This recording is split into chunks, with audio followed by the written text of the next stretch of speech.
Hello, hello. Welcome to the next edition of the Wednesday Wisdom series, where I invite guests on to share their wisdom about running, growing, and scaling a business.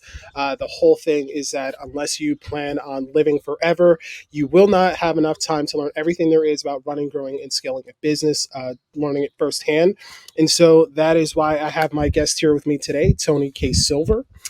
Tony is a multi award winning LinkedIn expert who has been helping people on the platform since 2009. He created the LinkedIn profile audit that helps generate leads, builds new relationships, and generates more sales. He works with individuals and teams, and he also presents on LinkedIn, live on podcasts and webinars. And as his impressive 315 LinkedIn recommendations can attest, he has had a high level of success since he has started the business. And because LinkedIn is the preferred platform of professionals, he can work across many different industries, which includes professional services, financial services, coaches, speakers, and he has clients worldwide. Tony, thank you so much for being here today. I know it's around 6 p.m. over there in the UK. So thank you for joining us from across the pond. See, no problem. Yeah, 6 o'clock at night. Oh, 14 degrees, pouring with rain. But yeah, I've made the effort to move from my front room to the office. Yeah, I understand that. We did a lot of that during the COVID years, just moving from our desk to the couch to a different screen all the time. So I totally get that. So yeah. So, Tony, tell me a little bit about how did you get started with LinkedIn? I was looking, of course, looking on your LinkedIn profile, looking at some of your past history and some of the things that you did before this. But what got you into LinkedIn, and what had you decide that this was where you wanted to sort of hang your hat?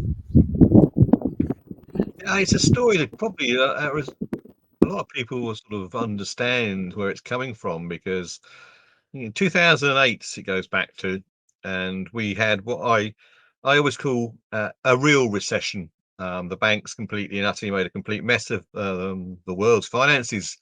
And I know we keep talking about recession in this country. It's not real. It's a very small, minor little blip. But in 2008, no, it was very real, and I lost my very nice, very well paid job, and I started looking around, and I come across something that I didn't expect because I was 48 at the time. Ageism. You're old. I applied for jobs. Well, 48 seemed to be too old. What's about 30 odd years experience? So I looked, and it seemed that networking and LinkedIn were the two things which now currently worked. And that was the way the world was going, building relationships on both. So I invested time learning. I started going to events. Probably 3 months in, we had a LinkedIn expert come along. So back in the day, they used to have official LinkedIn trainers. They don't anymore. There's no one that's accredited or approved by LinkedIn. Um, he taught me how to use LinkedIn, but he also introduced me to a group of LinkedIn trainers, which I'm still part of. But also, not only was I old at 48, I was stupid because I wanted to go back and work for someone else at that stage. And I did. I worked for a charity for a little while, then I worked for a chamber of commerce. But I still had this want and need to help people on LinkedIn, and I was kind of doing it as a side hustle. And then got to the point where, do I want to spend the rest of my life working for someone else, or do I want to make that last leap? I'd run companies in the past. I thought, no, I want a me, myself, and I situation. I don't want to employ anyone. So I worked with a mentor. We put the whole plan together, and in 2018 we launched basically in the Thames Valley, southern part of England. For those of you in America, that's just outside London or near Windsor Castle. Yes, the king does pop round for coffee. He takes two sugars, and that was kind of the journey. I launched in 2018, and ever since then, the company has grown. It's only ever going to be me, but where I deliver and who I deliver to has dramatically changed over the years. Yeah, that's phenomenal, and I think your journey mirrors where a lot of people are finding themselves now, especially now with many people are getting laid off, finding themselves at late stages of their career, having to start over, and not knowing necessarily how to do that, how to fill out a resume, how to apply for a job. I mean, your your experience is very similar to what a lot of people are struggling with right now, especially on LinkedIn. Yeah, and it was sort of, I've done a talk at a conference all around my journey, because there are a lot of people in that late 40s, early 50s who are found themselves in the same situation as as myself. And what do you do? And I try and inspire the fact that, okay, it took 10 years, but 10 years later, I launched my own company, and 7 years later, I'm still going. You're not on the scrap heap. There are things out there. You've got to try different things. You've got to jump outside that comfort zone, I'm afraid, because that's where all the Yeah. real opportunities exist. And it's just, if I can inspire people to do that and go, yeah, okay, so my particular route was LinkedIn, I certainly think that it will be part of their journey to find what they need. But yes, there is things out there. But if you're going to apply for jobs in the paper and online, etc., I no, I don't do it. I got told in the UK when I was doing it that about Hmm. 70% of all jobs I saw weren't real. That was kind of Really? scary. Because I don't know about American so much as the UK, but it's a bit like estate agents where they might just forget to take the sold sound down for a few months, just to make it look as though Mm, that yeah, and they sort of put jobs on and then forgot to take them off, or they put them on there and they were only ever going to do an internal promotion, but they had to do by law put it out there as to the yeah. general. Yeah, so yeah, I mean, you found that a lot of these things weren't real, and therefore, how do you find a job? And as I say, for me, networking, brilliant, fantastic. LinkedIn, they are the same thing. They were separated at birth. I often tell to people, you need to build relationships on both, act the same way on both. So for me, they're a really good, nice fit together. But yeah, for people that are, I teach 16-year-old kids in schools, so I go right Really? back. Yeah, Huh. yeah. I may not have mentioned this before, and I'm Okay. just literally last week I was doing this, and I was really impressed that the kids, when asked who they wanted to come in to do some training while they're doing their exams, so they have a lot of free periods while they've got them doing their exams. They said they wanted some training on LinkedIn, so the kids actually asked for it, which was great. So yeah, I go in there, and once they're 16, they can have an account, and I teach them what they need to do, how to set it up, what parts of LinkedIn are pertinent to them at that age. Hmm. What I often make the statement, that potentially your future employer is actually on LinkedIn now. And therefore, if you're going to join the LinkedIn crew, which I strongly suggest you do, don't treat it as social media, because if you start posting like you do on social media, you're going to remain jobless for quite a few years. So yeah, but Yeah, maybe don't put your TikTok dance on your LinkedIn profile. yeah, it's possibly not the best way to go forwards. And it's great the kids do really start taking this on board, and more schools. I mean, just had one now just reached out to me again, two or three today reached out to me because I did a post about doing this slot last week, and a few of them said, "Oh, we'd be interested." So they're thinking about it. They're thinking about their kids' future, which is good to see. Yeah, and it's I know a lot of parents stress out about, stress, especially stress their kids out about, where you're going to go to college and making sure that you have your, excuse me, your good grades, and you have your activities, all those things that you need to build up to make yourself attractive to whatever school that is you're applying to. But I think it's an even better idea to start working on the LinkedIn so that you can start to scope out whatever those future employers might be and sort of see, what type of content are they posting, what type of people are they following and engaging with, and can you start to match, or at least plan out what your future is going to look like, so that it can match up on LinkedIn, and be able to sort of have that future plan of where you want to work.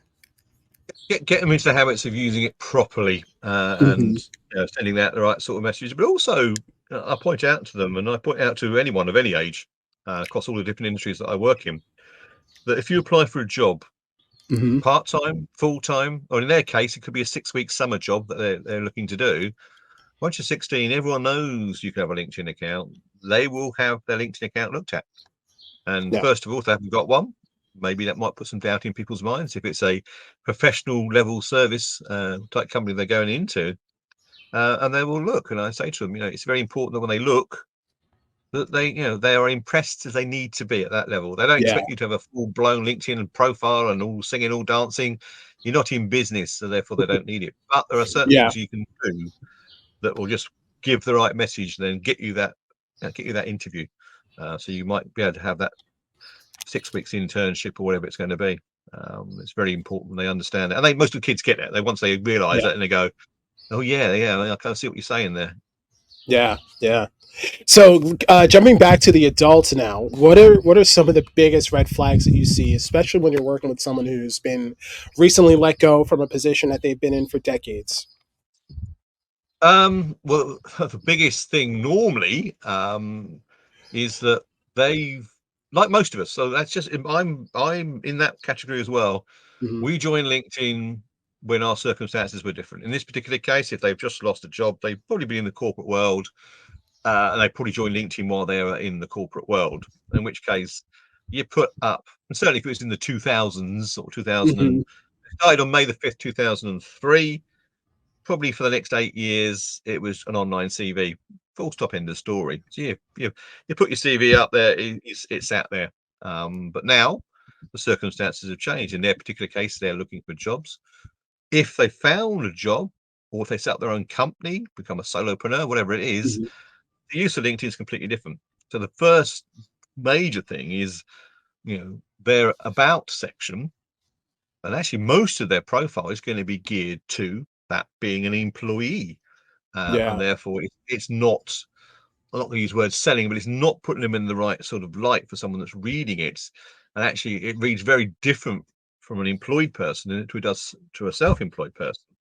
And they need to get that first. So the first thing is, that is one, I say to them, that's a kind of a biggie, because if it doesn't read properly and it's all kind of based upon something that you probably wrote 10 years ago, Yeah.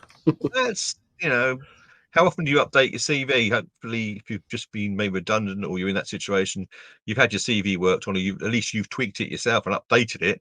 Well, your LinkedIn's also got to be in the same category. You need to make it sing the right sort of language. Hmm. So what you're saying is, depending on the position that you're looking for, if you're looking to be an employee versus if you're looking to be your own practice, your own solo thing, you have to structure your about section, your LinkedIn profile, to kind of speak to what those two end goals are. Yeah, and I say to people when I'm talking to them about potentially working with me, I said, well, tell me what your outcomes are. What is it you Yeah. want to use LinkedIn for? What are you trying to achieve? Because it will affect the way that I work with you and what we do. Hmm.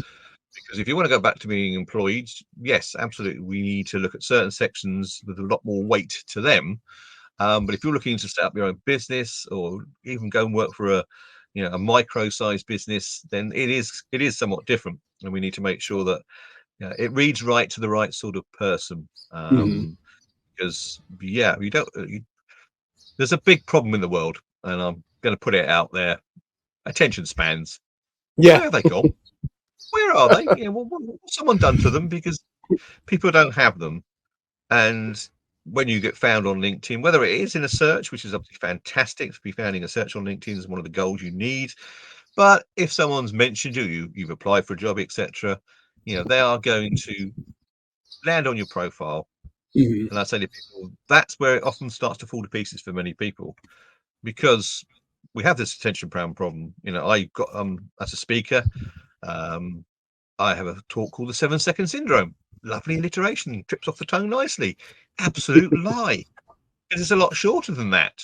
And I say the actual metric is based around the time that people spend looking at a web page initially. Your Yeah. LinkedIn profile is a page on a very large website. So these rules apply to you. If they don't see what they want in that 5-7 seconds, they got two options.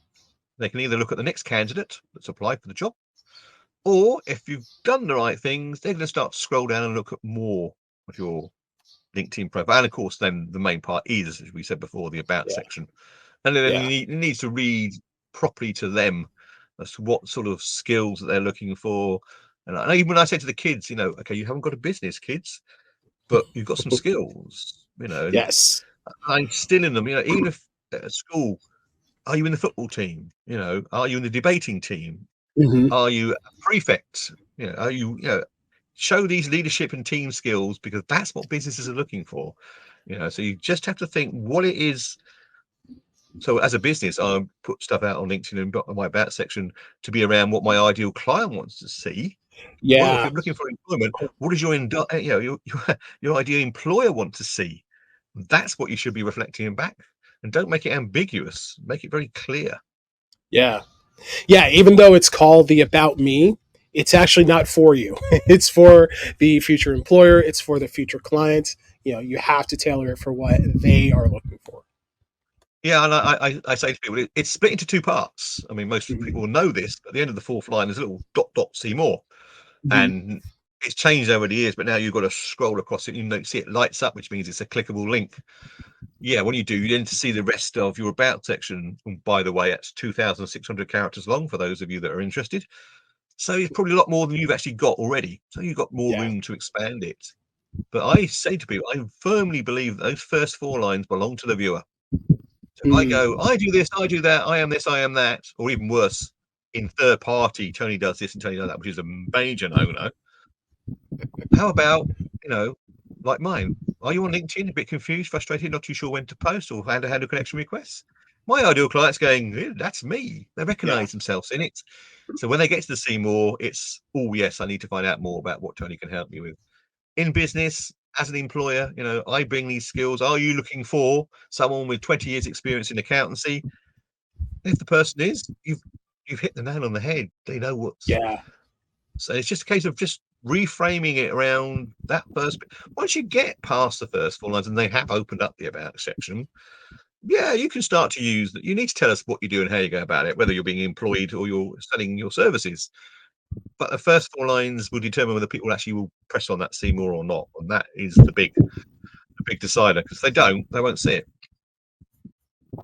Yeah. Well, how do you work with people or maybe the question is, let's say I recently lost my job, I'm looking for work, and I see that there are people looking at my LinkedIn profile, right? And now I come to you to work to get it optimized. How do I keep track of what else needs to be optimized? Like, how do you know, like, what else needs to be tweaked in order to get the results that you want? Well, I mean, if they come to work for me, then they get a really, really deep dive at a level not many Mhm. people in the world can do. And it's to making sure that it's completely and utterly. There's 4 areas I work around. I call them the 4 pillars of LinkedIn. The first is exactly what we spoke about earlier. When they land on it, are they going to hang around or not? Because Mhm. if that pillar doesn't work, the other 3 are irrelevant because they're not hanging around.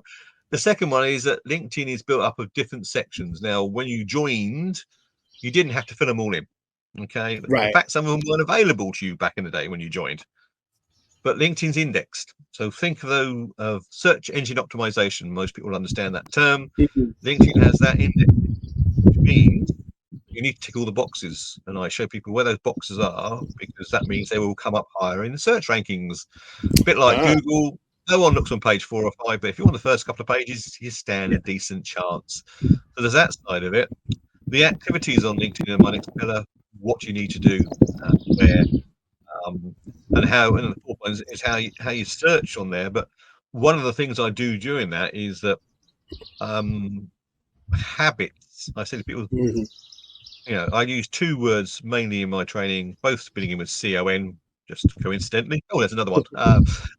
Context and consider. I say, well, consider Context and what I say. Yeah, consider what I say. I'm not um, arrogant enough to think you should do everything I tell you, but Mhm. consider the fact it could be useful to you, and therefore make some changes. So one of the habits I say to people is that LinkedIn, I hope they're not listening, they're a little bit childish. Microsoft own LinkedIn, and they want you to be on their platform as much as is possible, which, like most Like every platforms is the case. others, yeah. Every platform is like that. Absolutely. But you don't want to be on every day posting and doing stuff. If you haven't got time, you've got to get on with your real life, etc. So I say people, a great discipline is once, maybe twice a day would be more preferable. As a standard free user, Mhm. go into your homepage on LinkedIn. You're not your profile. You're not looking at that. You're looking at your homepage with your feed and all those sometimes really poor things that are coming through your feed at the moment time. On the left-hand side, you've got a menu, and at the top, it used to say, "Who's viewed my profile?" Mhm. Don't call it that anymore. They call it profile viewers. It's exactly the same thing. Yeah. And I say to people, click on that. As a standard free user, you get to see the last 5 people. I believe that's adequate. If you go in and do it once a day, maybe twice a day, and go and look at those 5 people, now you know who's looking at your profile. Hmm. And you can see that they are either a first line connection. Well, hey, you're connected to them. Well, maybe. I haven't spoken to Ali for years, but he's just looked my profile up. Hey, good Yeah. chance to reconnect with the guy. Do that. Second line connections, that's where the gold is, because we can reach out to those. And I do. And I say to people, I look at their profile first and see if it's someone I do want to reach out to. Well, I reach out to them and say, hi, I see you recently looked at my profile, because they have. The evidence is there, very clear. Always interested to see how you found me in the first place. Was there something of interest on my profile we'd like a chat about? Well, 1 in 3 people say yes to that. So they not only am I seeing who's viewing, I'm getting them into conversations. Do that twice a day, I get all the hot leads. Yes, I am a premium user, and I get 90 days worth. Absolutely useless. No point at all to that, because you won't remember what I looking at my profile a week ago, probably, let alone 90 days ago. So Yeah. yeah, that's how I look at it, and that's how I get my clients to just see who's looking. There's another metric. Now you may, I'll ask you a question, Ali, if I may. I'll reverse it. I'll become Yeah. the Have you ever bothered looking up your SSI score, or know even what it is on LinkedIn? My SSI score. Yeah. No. I was Right. like, is It's that something social security index? Is that something new? it's called a social selling index. It's been on LinkedIn Okay. for a long, long time. And I afterwards, Ali, go and have a just look up, where do I find my LinkedIn SSI score? It will show you the link, and you'll Okay. get a score. And the score is out of 100. Um, but realistically, it doesn't change that often. So I say to people, once you're above 70, cool, don't worry about it. You're okay. You're doing the right thing. Don't try and get any higher. You just don't need to. But it doesn't really move, so it doesn't really do Hmm. much. And I go, actually, and it's also broken, which doesn't help. I say, Okay. people, when you look at your own profile, so again, you look at your profile, skimming there, you've got an analytics panel near the top, slightly different on a Mac, but you'll find it. There are 3 figures: that who's viewed my profile, impressions of my last post. One on the right hand side says search appearances, and again, if you move your cursor over the number, it's a clickable link. Yeah, click on it, Ah. open it up, it gives you some information. And what it tells you, every Thursday, they'll update the number. So, oh, wait a second, this information is a bit more accurate than the SSI, because I'm getting it every week updated. Yeah. It tells you some of the keywords that people use. Now, I have to be honest with you, I think that was programmed by a chimpanzee on acid at a party, because it's rubbish. It really is inaccurate, not good at all. But then it shows you some of the companies that have put a search where you in the results. So that's quite useful to know. But the bit at the bottom is the one that you need to know if you're looking for a job, or if you're actually in Mhm. business. The top 5 job titles are the people that put a search in that you've come up in the results. Now, Yes. obviously, if you're looking for a Mhm. job and these are head of HR and all those sort of people, that's what we want to see. And I say to people, as a metric, whichever way you're doing it, go and look at the number, divide it by 5, because it's over a 5-day working week, and that's the number of searches a day you're finding in. If you look at that breakdown of those 5 top job titles, are they all Mhm. aligned? Probably not. But let's be honest and say half that number. So with 100 searches a week, divided by 5 is 20, divided by 2, because half of them are no good. That's 10 searches a day. But that shows you.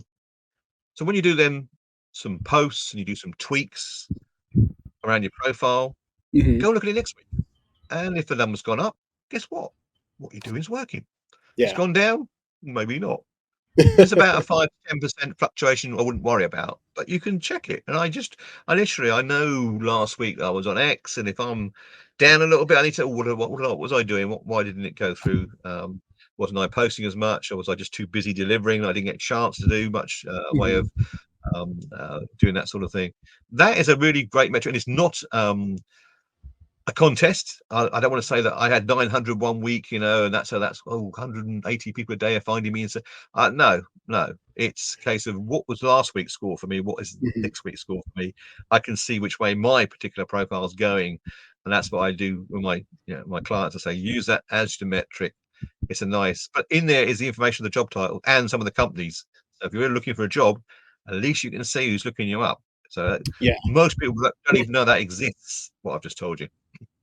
Yeah, well, hopefully they will listen to you now and take heed of that, because it's it's very important what you said about building those relationships and those secondary connections. That's really how you grow and expand your network. And I just looked up my SSI. I'm 71 out of 100.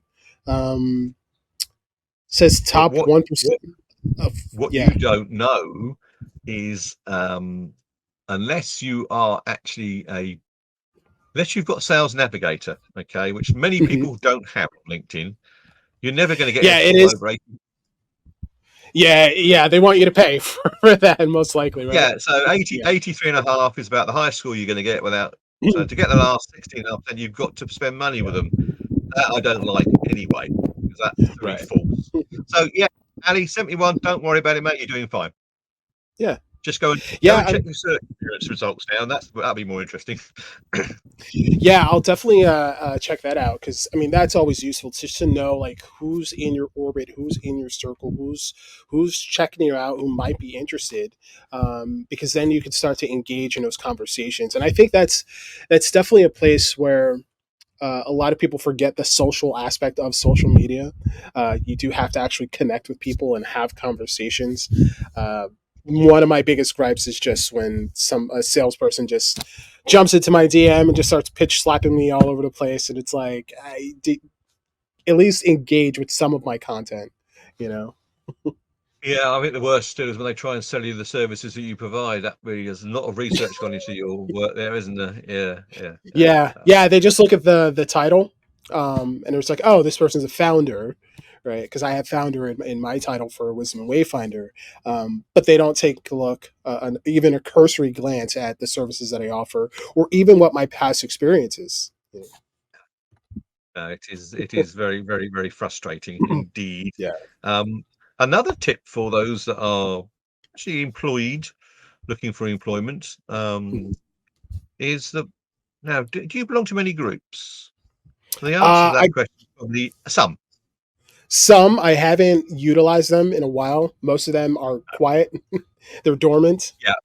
Well, the thing is, again, when Microsoft purchased LinkedIn for £26.2 billion back in 2016, Yeah. they cut off most of the functionality on groups, and therefore you quite rightly say I'm in some groups where there are tens of thousands of members and absolutely no activity whatsoever. Hmm. I challenge people and I say, challenge your thinking on this. I bet when you look at those groups, they're around about your area, your industry. Why not go and seek out and join some groups where your ideal employer stroke client is? Hmm. So I work well with lawyers, accountants, solicitors. Okay. So I've joined lawyers groups. I can then broadcast directly and talk to directly my ideal client rather than just doing a general one from my Yeah. LinkedIn profile. If you're looking for a job in as a lawyer in a law firm, what better to go and actually join groups and look in those groups, see what's going on? But people don't do it. I just think it's a massively missed opportunity because people understand that the groups are not as powerful as they used to be. Hmm. They are. You But just don't know if how to use they're Yeah, but if they're dormant, I know that if somebody posts in one of them, I get like a random notification every once in a while that so and so has posted something in a group. Well, why it. not Yeah, have you be that notification that comes through?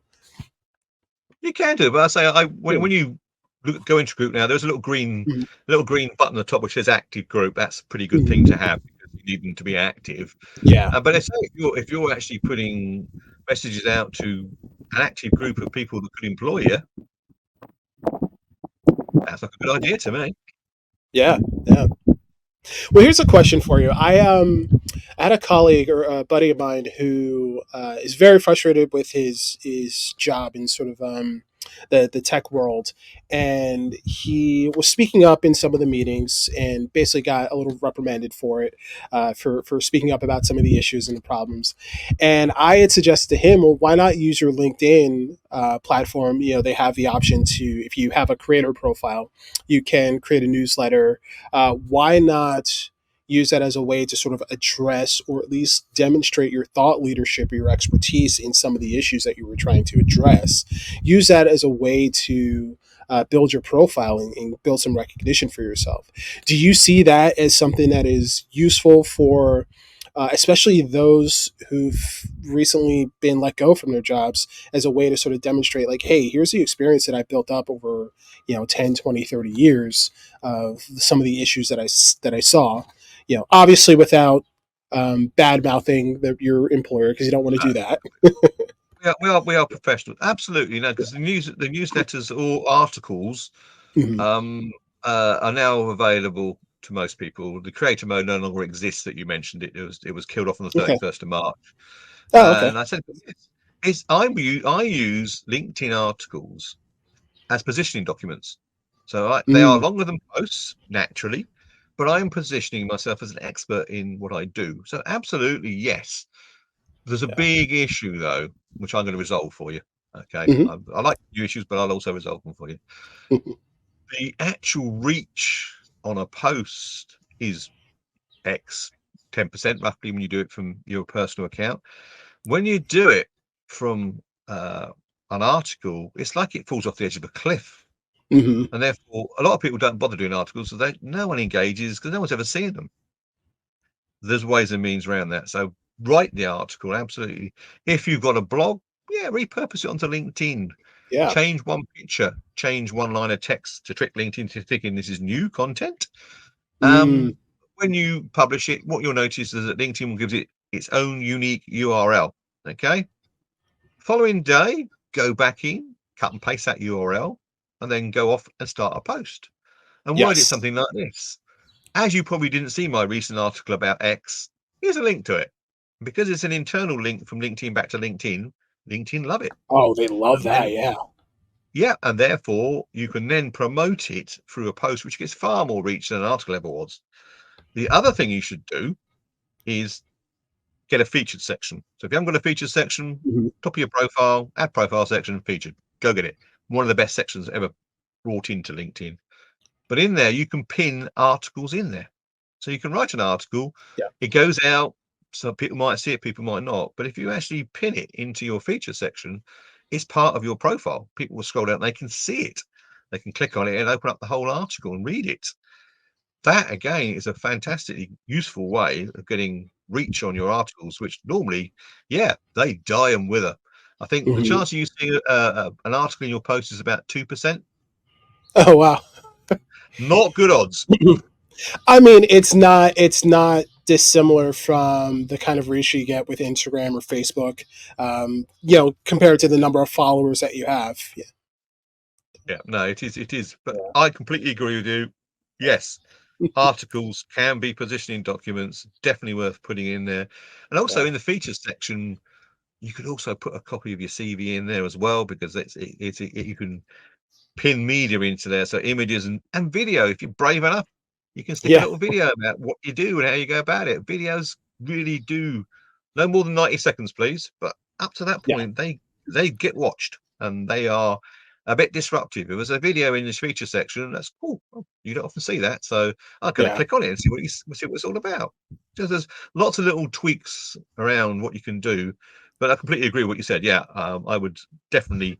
Yes, you're hacked off with the current company, but just prove to the outside world without alluding to the fact you're even looking for a job that you're an Hmm. expert on something. And that I think is just really worth doing. And then maybe put links to that article in some of the groups so whereby might be your ideal employer Yeah. could be. Who knows? Just Yeah. not suggesting Exactly. that. Right, Yeah. Maybe for the competitor company, wherever they're hanging out, some of those people are. now, if you get to the situation, I've had this recently with a couple of people in the UK that separation hasn't been as nice and clean as friendly as it might have been. Mm, Okay. You can block people on LinkedIn, and people don't understand that you can do that.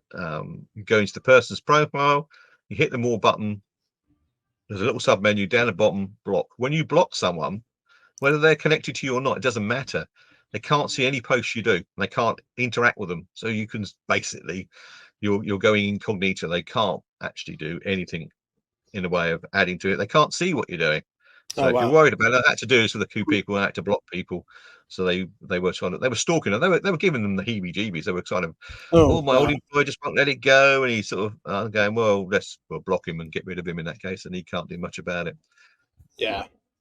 Yeah, I mean, safety, like on any social media platform, is primary. So make sure you're doing what you can to protect yourself, and keep your activities as professional as possible, so that Yeah. Oh yeah. No, some people. I never allude. Yes, Yeah, write some controversial stuff from time to time, but do it with the intention that it's going to get a lot of discussion going. It's not really yeah. aimed at anyone in particular, or it's aimed at the government, and who cares anyway? So that sort of thing. They're already listening in on our devices anyway, so Of course they're not. awesome. Martians are, but they're not. Yeah.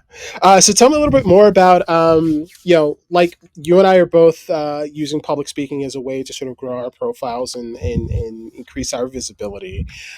Is that something? It's not. I know it's not for everyone. Not everyone is interested in doing that. Not everyone is interested in learning how to do that.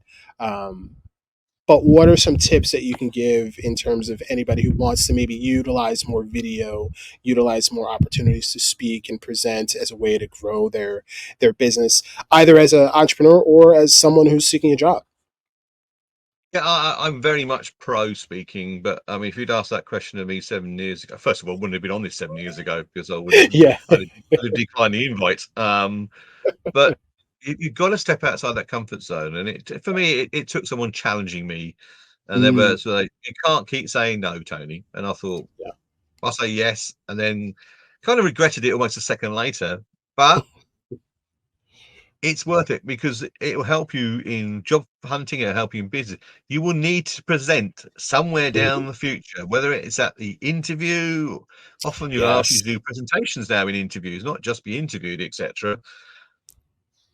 It's very scary when you first do it. What I say to people is, I've met you through networking. Like most people, obviously, virtually everyone in America, I meet through networking because I haven't come over there. That's next year. You're looking forward to that. Um, Start asking all those networking groups if they want someone to do 5 minutes here and there. Hmm. They are. I tell you that now. They might not be looking for someone next week, but somewhere down the line they'll have a slot.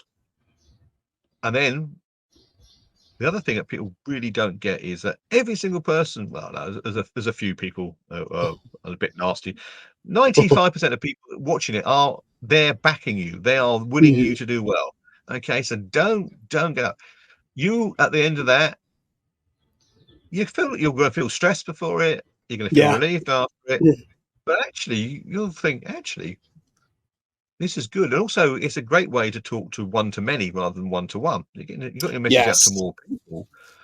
But the tip I got years ago, and this is long before I even was from a thespian, an actor. When I was looking at public speaking years ago, and we used to have. I've got some kicking around here. Little cards. Okay, people think, oh, someone's got a card. Oh, that's a bit. No, it's not naff. Yeah. If they try and write the whole speech onto it, that's naff. Absolutely. But if Yeah. you put like five bullet points on there, which is your journey through this talk, and just have it down here. So on my hands, I put them down in my lap, and you will glance down at them. Hmm. People will not judge you, but it keeps you on track. And Yes. actually, as I say to people, they don't know what you're going to say anyway. So you're never going to get it wrong. They don't know what's Yeah. coming out your mouth. How can you get it wrong? They don't have the script in front of them. Have it. They don't have it. And if you've got these bullet points down here that would guide you through it, after a while, and he said it to me, I had a full intensive day training. He said, after about two or three times, it became a comfort blanket. You never even looked at it, but you had it there because you Yeah. felt comfortable. Throw it away. Yeah. You don't need it. And it is practice. So the other top tip around that is, we're not on it today, but I spend a Mhm. lot of my time on Zoom. Just start a Zoom meeting, but don't invite anyone to it. Record Yeah. yourself and play it back. You will be surprised at some of the things you do well, some of those things you don't do so well, but Hmm. at least you've seen it. And then you can go, "Ah, right, okay, so if I do that, do I? Okay, we need to think about it." And a lot of people have there's some software that I use, which was kind of really scary, because it analyzes your talk and checks your filler words. And when you go to I'm someone like terrible with filler words. Toastmasters, obviously international, you got them in America, we got them in the UK. Speaking associations, again, we got them both. Yeah. They monitor this sort of thing, and certainly Toastmasters will give you an score, and it's quite frightening. But the trouble is, when you know that and you listen to someone talk, you're listening for that. Others, such as me, uses So, but So is not quite such a problem. So gives you that little bit of time to think. Mhm. Also, as I've used in this talk tonight, deliberate pauses. It's okay to do that. It also gives you a bit of thinking time. But yeah, speaking is going to be now. Yeah, you might not stand up in front of 10,000 people at a TEDx or whatever it is, Yeah. but you might need to use it to present to the board, at an interview, etc., etc. It's a fantastically useful. And then, yeah, if you're doing those videos and you're comfortable in front of them, when you start doing those videos on LinkedIn, people are engaging with them because you're coming across as comfortable doing it, and you're giving them lots of useful information. 60 to 90 seconds is about the right sort of time for a video on LinkedIn at the moment in time. Don't make it too long. Attention spans, again, are an issue. So we need to make sure we keep it sweet and short. Yeah. Okay, awesome. My Wi-Fi is getting a little a little dicey here, but that's okay because we're getting ready to wrap up. So, as our conversation does come to a close, what is one piece of wisdom that you would like to leave our audience with for their journeys in business? I think it's what I said before. You step outside your comfort zone. Say yes to those opportunities. You really need to.